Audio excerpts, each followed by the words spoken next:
ഞാൻ ദേവിക എം.ആർ. ഞാൻ പ്രെപ്വൈസിലെ ഒരു സ്റ്റുഡൻ്റ് ആയിരുന്നു. ഞാൻ പ്രെപ്വൈസിലാണ് ഫുള്ളി ഡിപ്പെൻഡ് ചെയ്തത്. എൻ്റെ CUET എക്സാമിനും ഇപ്പോൾ HSCE എക്സാമിനും ഞാൻ പ്രെപ്വൈസിലാണ് ഡിപ്പെൻഡ് ചെയ്തിരിക്കുന്നത്.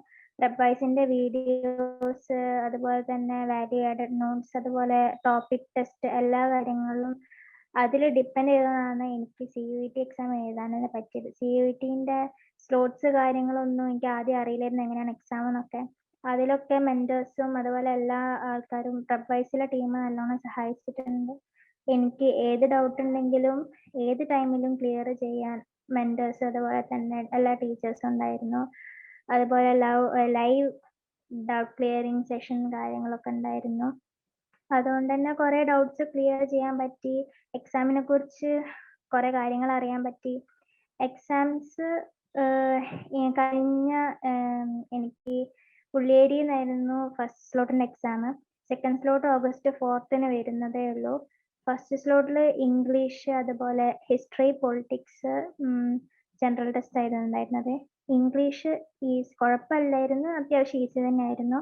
ടോപ്പിക് ടെസ്റ്റ് കാര്യങ്ങളിലൊക്കെ ചെയ്തുകൊണ്ടായിരിക്കും ആണ് ഇംഗ്ലീഷ് എക്സാം ഈസി ആയത് തന്നെ. പിന്നെ ഹിസ്റ്ററി, പൊളിറ്റിക്കൽ സയൻസ് ഒക്കെ പ്രെപ്വൈസിൻ്റെ തന്നെ വീഡിയോസ് കാര്യങ്ങളൊക്കെ കണ്ടിട്ടുണ്ടായിരുന്നു. അപ്പോൾ അതുകൊണ്ട് അതും അത്യാവശ്യം കുഴപ്പമില്ല. പിന്നെ ജനറൽ ടെസ്റ്റ് 10th ബേസ്ഡ് ആയതുകൊണ്ട് കുറച്ച് ടഫായിരുന്നു. കുറച്ച് മാത്സ് കാര്യങ്ങളൊക്കെ വന്നുകൊണ്ട് അതും പ്രെപ്വൈസിൻ്റെ വീഡിയോസ് കണ്ടുകൊണ്ടാണ് കുറേയൊക്കെ എനിക്ക് ചെയ്യാൻ പറ്റിയത്. അതിൽ പ്രെപ്വൈസിൻ്റെ ആപ്പിൽ ഉള്ള ടോപ്പിക് ടെസ്റ്റ് കാര്യങ്ങളൊക്കെ എന്നോട് മെൻറ്റർ ചെയ്യാൻ പറഞ്ഞിട്ടുണ്ടായിരുന്നു. അപ്പോൾ അത് അങ്ങനെ ചെയ്തു ഒന്ന് അതിൻ്റെ ടൈം ലിമിറ്റൊക്കെ ഒന്ന് അഡ്ജസ്റ്റ് ചെയ്ത് വന്നുകൊണ്ടാണ് എനിക്കതൊക്കെ ഒന്ന് സെറ്റാക്കി ആ കറക്റ്റ് ടൈമിൽ തന്നെ എനിക്ക് എക്സാം ഫിനിഷ് ചെയ്യാൻ പറ്റിയത്. പറഞ്ഞ ടൈമിൻ്റെ ഒരു 10 മിനിറ്റ് മുന്നെങ്കിലും ഞാൻ എക്സാം എഴുതി കഴിഞ്ഞ് എനിക്ക് രണ്ടാമത് റീചെക്ക് ചെയ്യാൻ വേണ്ടിയിട്ടും ടൈം ഉണ്ടായിരുന്നു. അത് ആ ഒരു ടൈം ലിമിറ്റ് വെച്ച് എക്സാം എഴുതി ടോപ്പിക് ടെസ്റ്റ് കാര്യങ്ങളൊക്കെ എഴുതി വന്നതുകൊണ്ട് തന്നെയാണ് എനിക്കതിന് പറ്റിയത് തന്നെ.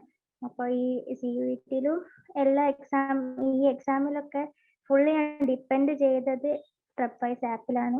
അപ്പം താങ്ക് യു. നല്ല എക്സ്പീരിയൻസ് ആയിരുന്നു. CUET അവിടെ ചെന്നപ്പം അവിടെ എക്സാമിൻ്റെ ടൈമിൽ ആദ്യം കുറച്ച് ടെൻഷൻ ഉണ്ടായിരുന്നു, പിന്നെ വലിയ കുഴപ്പമൊന്നുമില്ല. എക്സാം അത്യാവശ്യം കുഴപ്പമൊന്നുമില്ലാത്ത രീതിയിൽ എൻ്റെ ചെയ്തു. ഇപ്പോൾ സെക്കൻഡ് സ്ലോട്ട് August 4 വരുന്നുണ്ട്. അതിലും മെൻറ്റേഴ്സൊക്കെ സഹായിക്കാനുള്ളതുകൊണ്ട് അതിനിപ്പോൾ വലിയ ടെൻഷനൊന്നുമില്ല. Thank you so much miss. ടീച്ചർമാരൊക്കെ ഉള്ളതുകൊണ്ടാണ് എനിക്ക് CUET എക്സാം ഇങ്ങനെ ക്ലിയർ ചെയ്യാൻ പറ്റിയത്.